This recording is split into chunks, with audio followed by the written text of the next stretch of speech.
Very good evening, students. Today, I am going to start a new topic in Java, that is applet programming.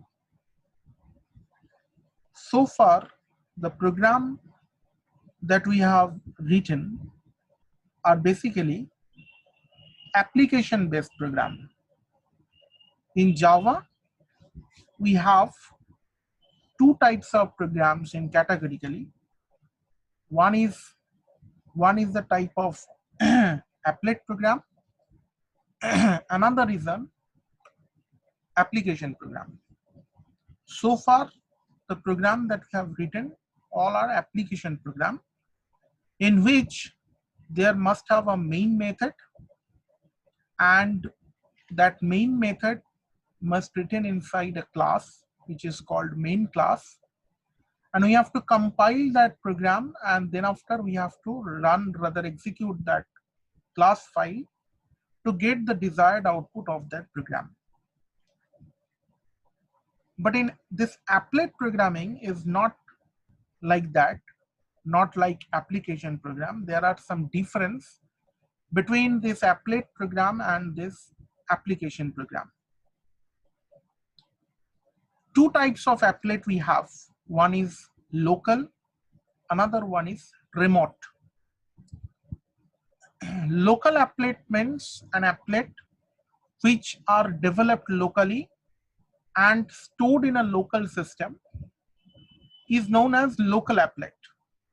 Whereas a remote applet is that which is developed by someone else and stored on a remote computer connected to the internet. So these are the difference between a local applet and a remote applet. Two types of applet we have. Now, very basic question that I just discussed. What is the difference between this application program and an applet program? In applet program, they don't have any main method for initiating the execution of the code, and applets are basically when loaded automatically. Applets when loaded automatically call certain methods of applet class to start and execute that applet code. Once again, I'm repeating, they don't have applet programming, don't have any main method for initiating the execution of the code. When applet loaded, automatically it calls certain methods of applet class to start and execute that applet code. Second difference, second point is, unlike standalone application, applet cannot run independently. They can run from a web page using a special feature known as HTML tag. Applet can be executed through HTML page that I will discuss in detail later on. And third difference is applet cannot read from or write to the files in local computer. Fine. Applet cannot communicate with other servers on the network. Applet cannot run any program from the local computer. So these are the limitations of the applet programming which don't have in the normal application program. We know in application program we have a main method, and that main method is used to initiate the program. But in case of applet, we don't have such methods. Applet program cannot run independently. They must be called by using HTML tags. They must be called by some HTML tags. Fine. Applet cannot read from or write to the files. That is, file programming is not allowed in the applet. cannot communicate with the other servers on the network, and cannot run any other program, cannot execute any program from local computers. So these are the limitations. So as normal application program, applet program, I just mentioned, applet programming is not like the normal application program. So naturally, very common question comes to us, then how we can execute, rather what are the steps to execute an applet program? Note it down first. Number one, you have to build an applet code, and that applet code must be written inside .java file. How to write an applet code, I will come to that topic just after this, because before that, before writing the applet programming, we must have to know the applet life cycle. Earlier we have learned thread life cycle. So just before coming to the life cycle of an applet,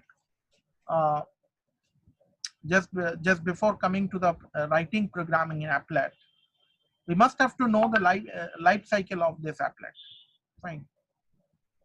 So building an applet code, and that must be a .java file. Then you have to compile that file. After compilation, what you will get? .class file, just like other programs. Just like application program, you will get a .class file of that .java file. Fine. Then you have to write a web page, rather you have to design a web page using HTML tag. I hope you don't have any idea regarding this HTML tags. I will give you a brief idea regarding that. Then under this HTML page, you have a tag that is called applet tag. Inside applet tag, you have to incorporate that .class file. Fine. So you have to design a HTML file. Under HTML file, there is an applet tag. There is a tag named applet. Under applet tag, you have to incorporate that .class file that you got after compilation into the form of web page. That means you have created a HTML file along with that, rather incorporating that applet files, rather .class files. Then you can check that applet code by executing HTML file. So two ways we can execute the applet program. One approach is HTML file, by writing HTML file separately. Another approach is we have a tool. We have a tool. The name of the tool is applet viewer. Fine. Using that tool also, we can execute the applet program. I will come to this point later on. Just remember the steps. First, what we have to do? We have to write .java file. Inside .java file, we have that applet program. How to write applet program, I will come to that topic later on, just after discussion of the life cycle of applet. Second, we have to compile that file to get the .class file of that .java file. Then what to do? Designing a web page using HTML tags. Fine. Under HTML tags, we have to incorporate that applet tag. Fine. Applet tag, we have to inside applet tag, we have to incorporate rather that .class file where what I got after compilation, and we have to test that applet code by executing executing that HTML file, or we have another option that is applet viewer tool. Using that also we can check, we can execute our applet code. So these are the steps. Now I am coming to the life cycle of applet. So let me share the life cycle diagram of applet class, rather applet programming.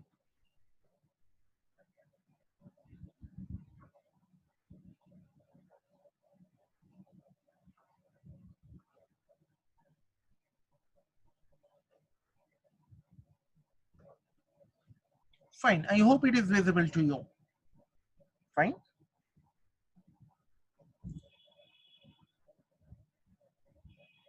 Fourth state we have. One is born, another is running state, idle state, dead state. This is the entire life cycle of an applet program. Try to understand. These are the four states: born state, running state, idle state, dead state. Very nice. Now my next question is, what are those? There is a method init. There is a method paint. There is a method start. There is a method stop. There is a method destroy. These are the methods which we normally use to write those applet program. Fine. So when I am defining this applet life cycle, first state is initialization state, that is born state. Fine.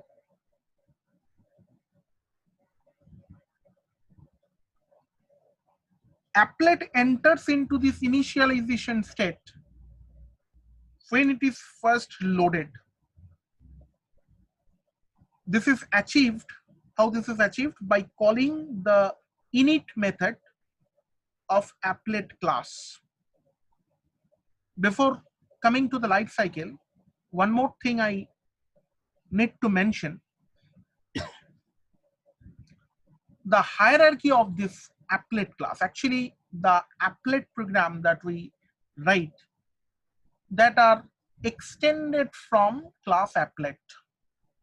The hierarchy is, first it is coming from object class. Fine. Under object class, there is a subclass that is component.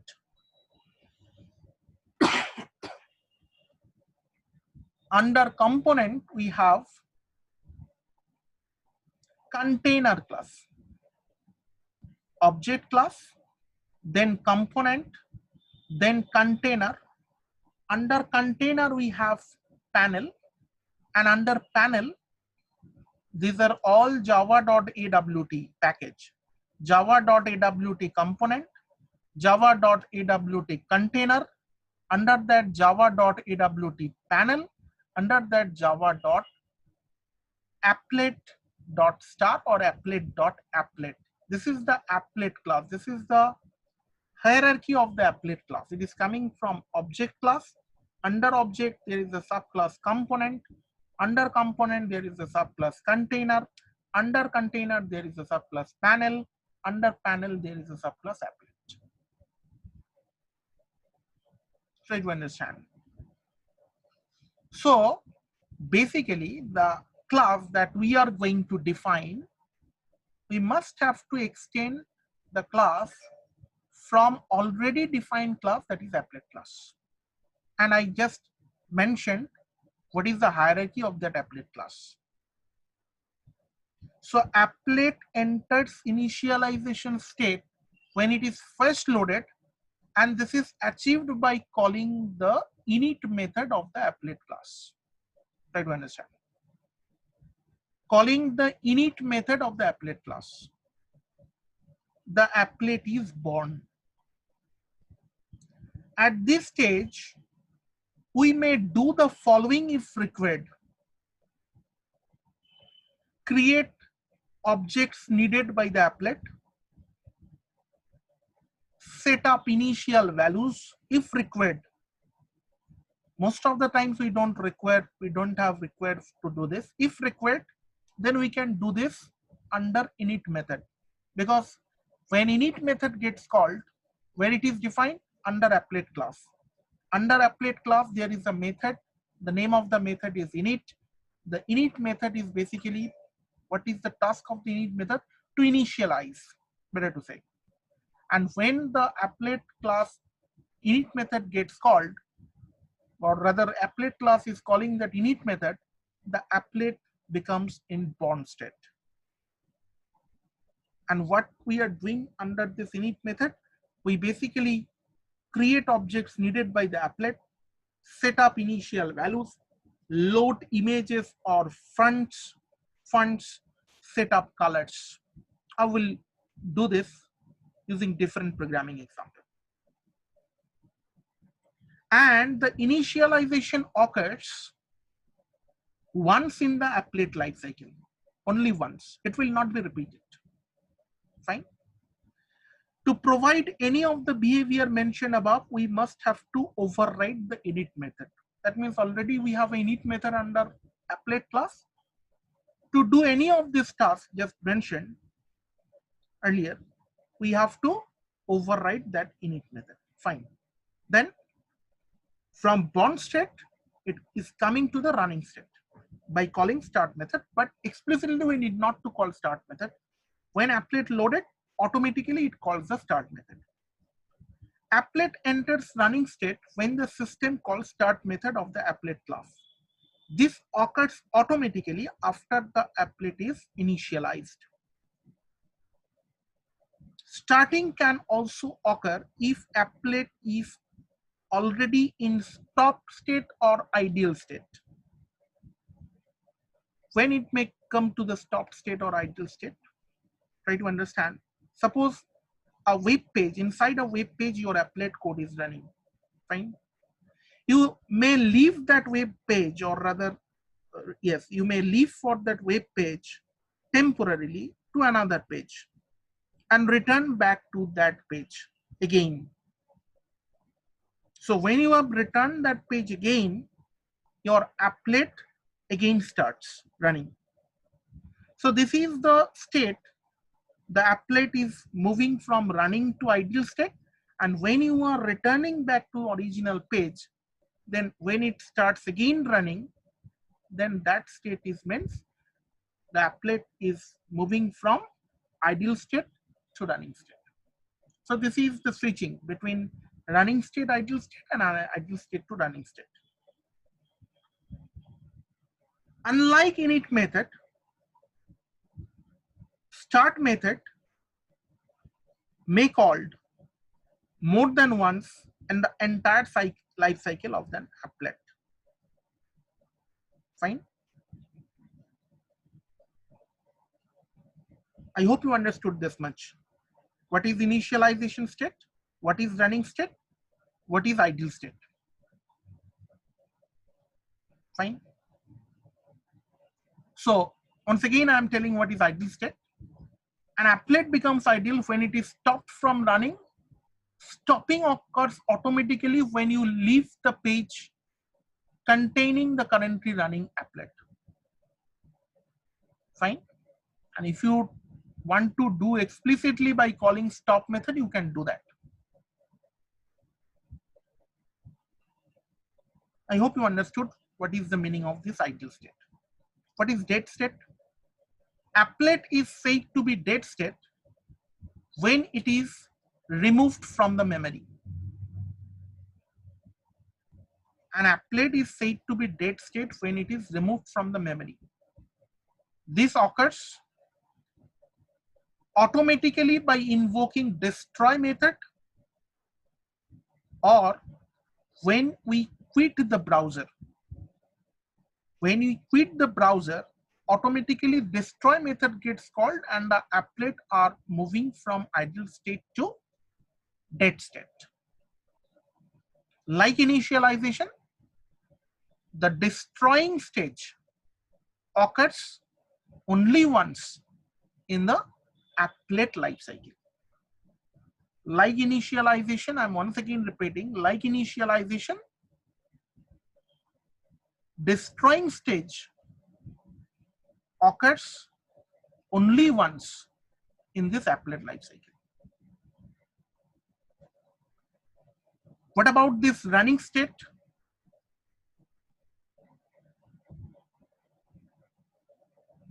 In this running state, applet moves when it has to perform some output operation on the screen. Running state means when it moves to the running state, applet moves to the display state, better to say, or running state, whenever it has to perform some output operation on the screen. This happens immediately after the applet enters into the running state. And the paint method under this applet class is called to accomplish this task. Once again, I'm repeating briefly what is this applet lifecycle consists. First one is the init method. Init method is used to basically initialize some objects or rather variable, or for setting up some colors, some images, some fronts. And when you call that init method, when the applet is calling the init method, the applet reaches to newborn state, or rather born state.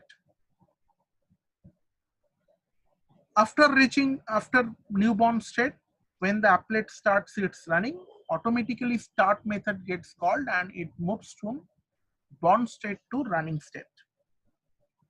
Explicitly, no need to call the start method because it automatically calls the start method to move it from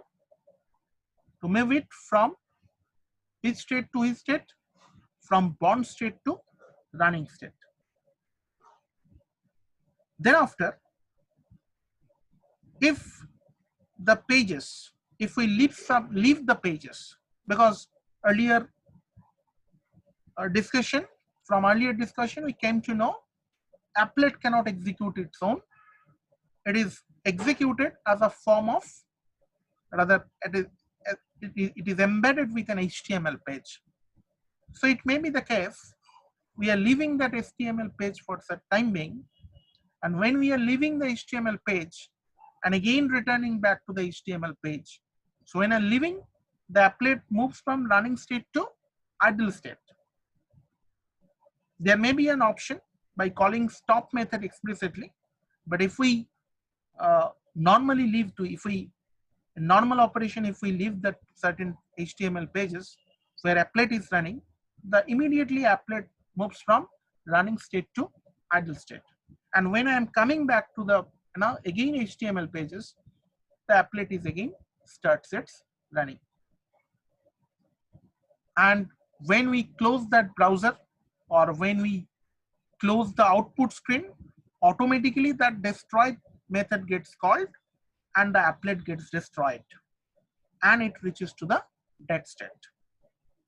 And like initialization state, dead state also executed only once throughout the applet life cycle. And what about this running state? When that applet want to display some output in the output screen, rather output operation want to perform, then it must call the paint method, and that paint method is basically used to accomplish the task of perform some output operations on the screen. So it's a very important method. So whatever the performance, what are the operations that we try to do by using that applet code, we must have to write that code inside which method? Paint method, because this paint method actually gives us the output of that applet code, and that means the applet, when the paint method gets called, when the applet is in running state. So I hope this much is clear to you. This is the entire applet life cycle. In the next part of my lecture, I will move to the programming implementation of this applet. That means we have to follow these steps. We have to follow this life cycle when we are writing this applet code. So we are starting the programming implementation of this applet code. So before moving to the applet programming, let me share, or let me start to write an HTML page, how we can write an HTML page and what is the purpose of writing an HTML page. Let me discuss that matter first. Just a minute. HTML is a language which is the full form of HTML is hypertext markup language. Try to understand. Hypertext markup language. Yes, already written. Hypertext markup language. Fine. When I'm writing this is the basic structure. Forget about this line. This is the basic structure of HTML page. Try to understand what is the basic structure. It's a tag-based language. It's a tag-based language. Each tag starts with a normal this opening. Each this is HTML is a tag, head is a tag, title is a tag, body is a tag. So entire code must reside inside this HTML tag. Try to understand. Entire code reside under this HTML tag. And when I am writing a slash before that tag name, that means that is the end of the tag. That is end of your tag. So when it is writing HTML/HTML. So HTML is this is the opening HTML tag, and /HTML means this is the closing HTML tag. Under HTML tag we have a head tag, and under head tag we have a title tag. Inside title tag, what I have written? Applet programming. Fine. And this is my body tag. Inside body tag, whatever I write, say testing program, I am writing testing program. So it gets printed. Fine. And if I write this, you have to save this file with the extension .html. Try to understand the structure of this HTML file. You have to start with HTML tag. Under HTML tag, you have a head. If you want to keep a title, then you have to write title tag inside head. After coming out head tag, you have a body tag, and inside body, whatever you are writing, that must come inside in the output of that page. So let me check the output of this page. Then after writing this, you have to save the program with extension. What is the extension? Test1. I have given the name test1. Then as the extension, I have to put .html. So test1.html is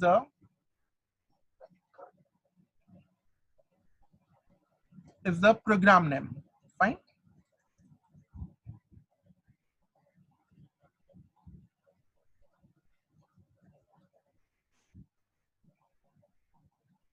Look, this is my HTML file. So when I am executing this program,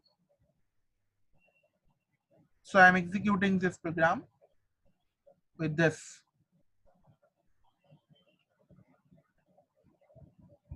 Browser. I'm running this program with this browser. Look, the output coming, testing program. And there are n number of tags. In HTML, there are n number of tags to actually this language is used to design the web page. So definitely you have n number of tags to make your web page more beautiful. Fine. So that is the completely different part of our discussion. So I'll not move any depth of that language. So I just try to give you an idea how this HTML page you have to write. What is the structure of this HTML page? And look, the title whatever I have written, that is applet programming, it is coming in the output screen. It comes as the title of the page. You may change the color of the text. You may take a table so that your text may remain aligned in the HTML page. Everything you can done. Fine. So I will not move that part. So again, coming back to our applet programming. So the inside body, fine. We have to incorporate a tag. The name of the tag is applet. Keep it in mind. The name of the tag is applet. You may omit this head tag, title tag, body tag also from here. Only HTML start, HTML close. Under that you can write applet code /applet. That's the applet tag and /applet. Earlier I mentioned each and every tag there must have a closing tag, and closing tag starts with a /.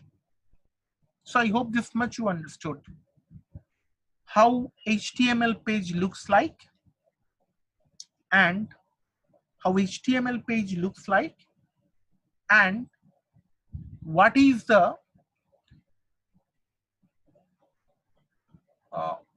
how HTML page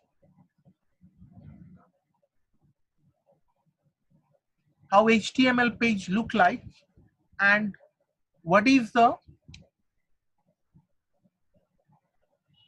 how we incorporate that .class file. I mentioned earlier what are the steps to write an applet programming. First we have to write a .java file. That part I haven't discussed yet. Then I have to compile that file to get the class file. Fine, that part also not yet done. Third part is we have to write a HTML page, and inside this HTML page we have to incorporate that .class file. So this is the third part I am going to discussing. How we can write a HTML file. This is the syntax of HTML file, and inside HTML file we have an applet tag. Then what is this? Code, width, height, what are these things? This thing are called the attribute of the applet tag. If you write more features with this, with the tag, they are called attribute. And inside code, what we can write? Inside code, we can write the name of that .class file. The name of that .class file. And what is this width and height says? That is your applet size. Fine. That is your applet size. So this is the way of writing an HTML file. We can incorporate this part into applet programming also. That I am coming to the very next topic. When I'm trying to write a applet code. Fine. Let me try to write an applet code.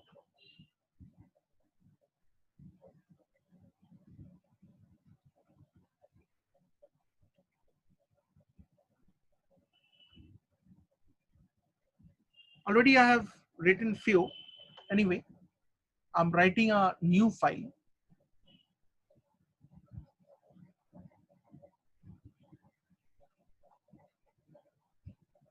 It is Java file. Keep it in mind.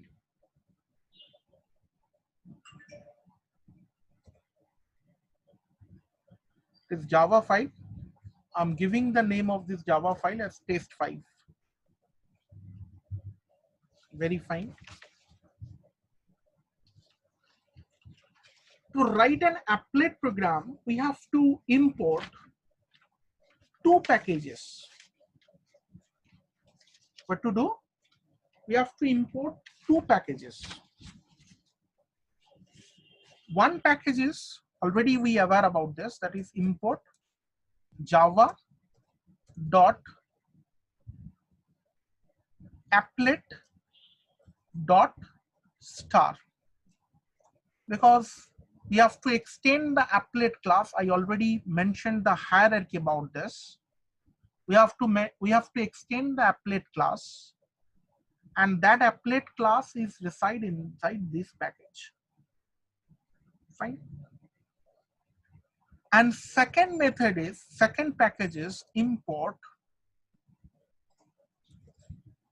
java dot awt dot star. Fine. Why this is required? That I will discuss. That we'll discuss just after a few minutes.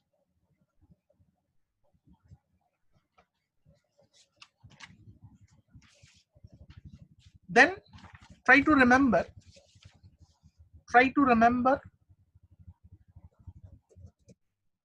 our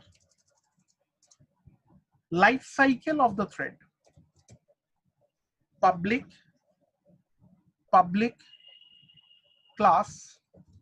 The name of my class I've given test5. Extends applet.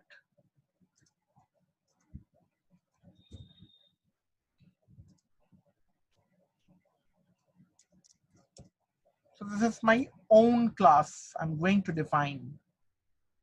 There is no main method. First method is init if required. This is my first program. I am not considering any init method. Don't need to do any initialization. Fine. Then I must tell,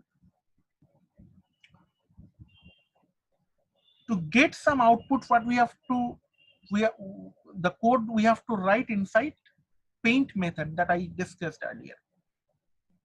So public void paint is my method name, and this paint method takes a parameter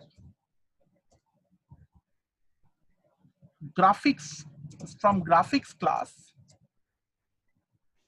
object, that is graphics G, and this graphics class is reside under this AWT package. That's why we need to import this java.awt.star. And under graphics class, we have n number of methods for drawing different shapes in your pages that I will discuss in my next lecture. Fine. And if you try to print something, on your screen using this applet, you have to call a method. The name of the method is drawString, and this drawString method is also defined drawString. This method also defined under this graphics class. Fine. So what is this method takes? What this method takes? Three parameters. First parameter is the output. Say I'm trying to print hello world. Fine. I'm trying to print hello world. Second parameter is the starting point from where, so I'm giving 100, 100. I'm explaining what is this meaning of 100, 100. Actually, I mentioned an applet size when I've written an HTML, or where I'm calling this, rather where I'm showing this output. The top left corner of the screen, or rather the applet size, is 0, 0. The coordinates of the top left corner of this applet window is 0, 0. This is your x-axis. This is your y-axis. So it is plus 100 means it is moving this side. Second, the third parameter that we are moving, that is actually the y coordinate. Second parameter that I'm giving is basically the x coordinate.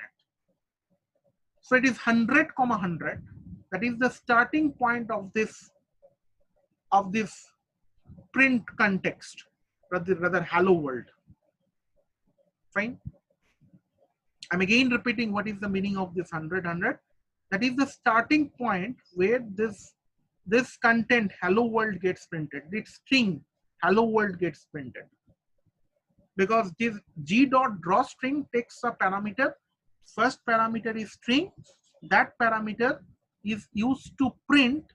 That parameter will be shown as the output of the on the applet screen, and that will be passed as a form of a string. That's why the first parameter is string, and second, third parameter is basically the x coordinate and y coordinate of the starting point. That means from where it gets printed. Next question, what is the meaning of this 100, 100? This is x coordinate 100, y coordinate 100. So what is the meaning of this 100, 100? The top left corner of the screen, rather applet screen, considered as the coordinate 0, 0. With respect to 0, 0, this is your x-axis and this is your y-axis. So 100, 100 will be measured with respect to that 0, 0. And from there, this hello world gets printed on that applet screen. So we have two approaches to, because there is no main method inside this. I hope you understood what is the meaning of this code. I want to just print hello world, and to print some content on the applet screen, I have to call that drawString method, and drawString method is defined under this graphics class, and due to this graphics class, we have to include this AWT package in our program. And first package is to incorporate due to this applet class, because the class that we are going to define are basically extending the applet class. I hope this much is clear. Next, how to execute that code. First, we have to compile that code. Fine. So how to compile? Very easy. I'm using command prompt now. Under E drive, we have this program, cd prog java. Under there, we have cd applet program. Fine. Under this, we have test5.java, java c test5.java. So after successful completion, what we'll get? Yes, compilation successful. So we get test5.class. Fine. We have only one HTML file. So inside this HTML file, where is my HTML code? Yes. Say inside this HTML file, under this code, this will be test5.class. With height, say consider as 400 and 400 of this applet. Fine. So this is the one approach. Another approach is we can, if I execute this HTML file, the output should come in the output screen, but not all the cases it will come. In my machine, it is not coming. Why? Because due to the plugins. If plugins are not enabled or not updated with the browser, your applet output will not be shown in the output screen in the HTML page. I'm checking once again.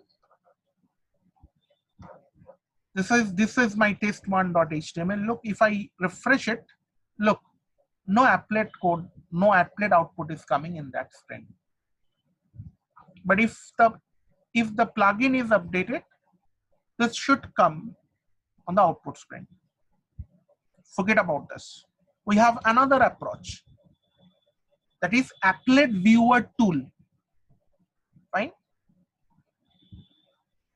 To execute that code in the applet viewer, we have to write this HTML part. We have to write this HTML part inside my Java file. Fine. Anywhere in the Java file. No need to write. Not necessarily it needs to write at the end. You may write it at the beginning also, but you have to write this as a comment part. I'm writing this as a comment because this is not the part of Java programming, right? And no need to write this head, body, forget about this, head, title, body. Only you have to write this applet code, applet tag under HTML tag, and your code equal to that class file name, fine, and your width and height of your applet. Fine.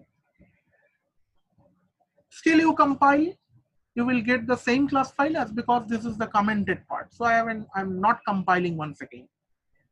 So then how we can execute this program? Just write after compilation.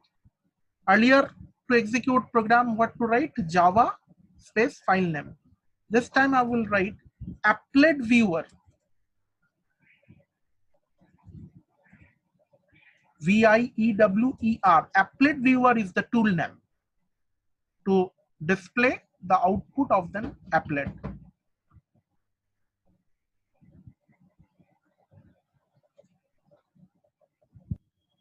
So applet viewer is the name of the tool which is used to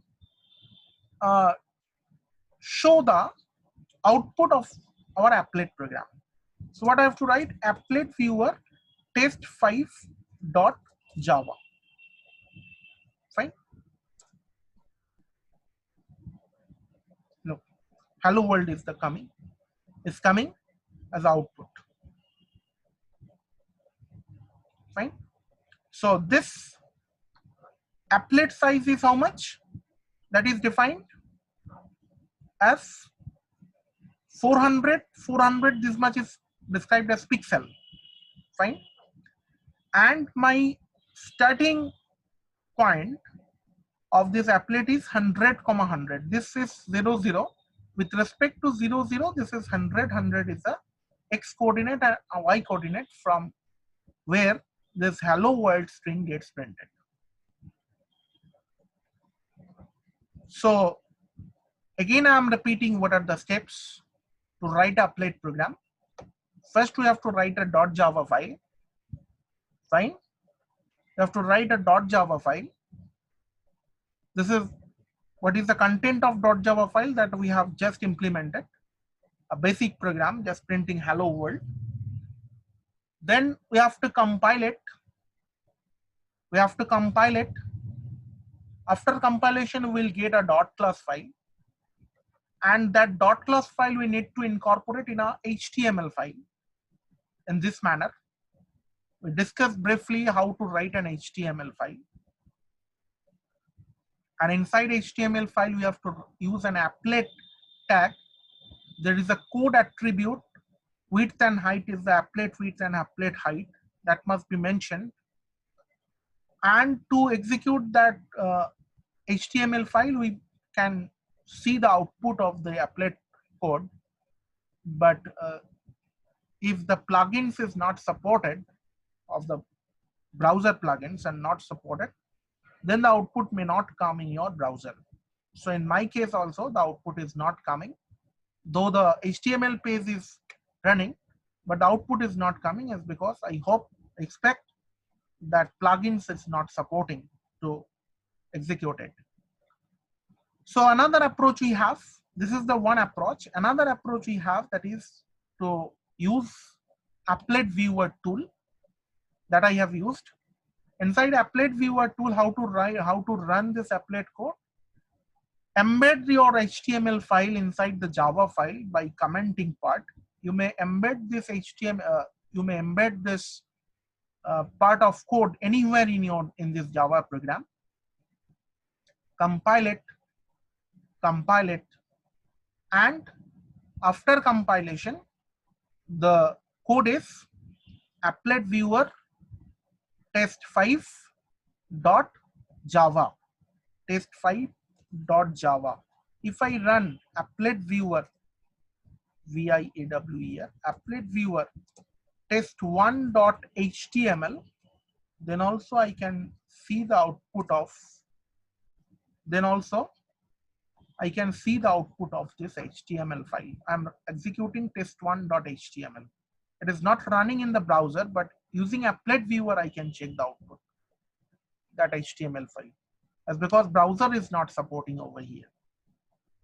I hope this much is clear to you. So today I discussed the basic fundamentals of applet programming. What applet programming is? What is the difference between an application program and an applet program? Then how to write an applet program and how to execute an applet program. Then we discussed about the life cycle of applet programming. That is very important question for examination. Life cycle of applet programming. What are the steps?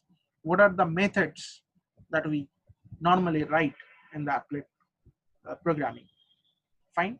And when we write the applet program, what are the packages we need to import and why we import those packages? So I hope this much is clear to you. Thank you for today's lecture. We are going to end today's lecture.